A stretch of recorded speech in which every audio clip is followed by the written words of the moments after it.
Hey, what's up everyone? In today's video, let me show you the way that you fix the Snapchat login verification problem.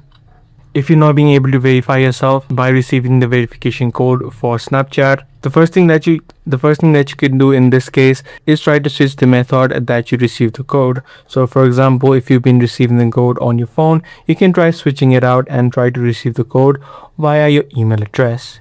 So by doing this, you should be able to get the code on your email and try to verify your account. If this solution does not work for you, the second thing that you can do is look for any new updates available.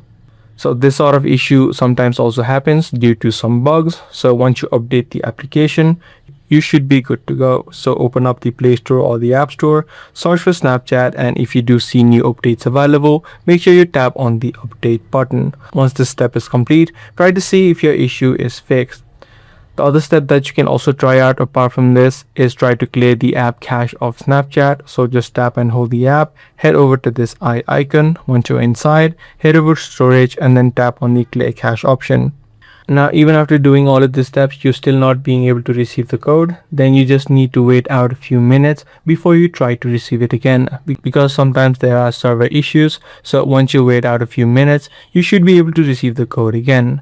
So that's pretty much all for today's video. I do hope this video helped you out. If it did, be sure to subscribe. That's gonna be all for today. I'm gonna see you in the next one.